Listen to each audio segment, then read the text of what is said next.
Antigen-presenting cells, as the name says, these cells are going to present the antigens to the T cells so they can be destroyed. So these antigen-presenting cells are wandering around your whole entire body trying to find microorganisms. Once they find a microorganism, they're going to phagocytize it and they're going to destroy it. They get the little pieces of these microorganisms called antigens, and these antigens are displayed in the cell membrane so the lymphocyte T can identify these antigens and destroy these microorganisms.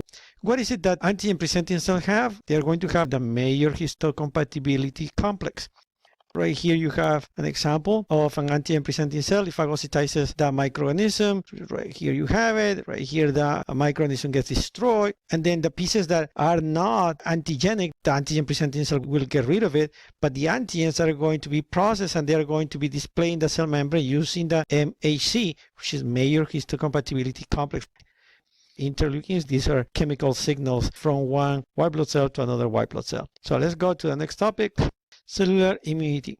In this case, the only cells that we are going to talk about are the lymphocytes T and lymphocytes B. So let's take a look at the type of lymphocytes T that we have. So we have four main kinds. Lymphocytes T cytotoxic. These ones just find a microorganism or they found the antigen and they just destroy everything. T helpers, these ones are very important because these ones help coordinate the action of all the cellular immunity, all the cells together with the antibodies. Regulatory, they limit the immune response so it's not too much, so your own immune system, for example, does not destroy your own cells. And these ones are the memory cells, obviously responsible for giving you memory with respect to microorganisms that may attack you again. T cells can be also recognized as CD8 or CD4 cells. CD4 are clusters of differentiation.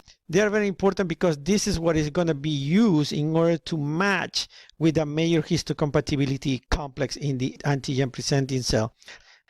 So if we scroll down, right here it says T cell activation. The first part is antigen recognition.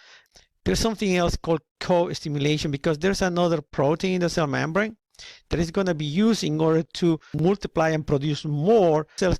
So what happens then once it gets the co-stimulation?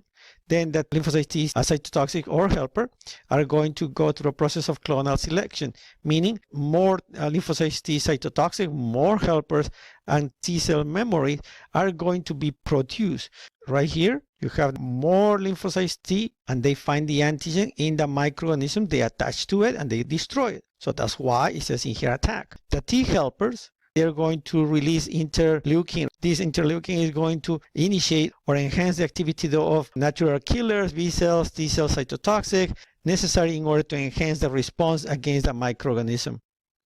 T memory is going to help us by providing memory. So next time we get the same infection, the response is going to be not only faster, but it's going to be bigger. Okay, so let's keep scrolling down.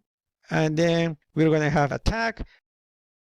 You have here some of the chemicals that are going to be used by the cytotoxic in order to destroy microorganisms. It's going to use a lot of enzymes in order to destroy it. Interferons stop viral replication in cells that are being infected with viruses. And the tumor necrosis factor, which is very important in order to destroy cancer cells.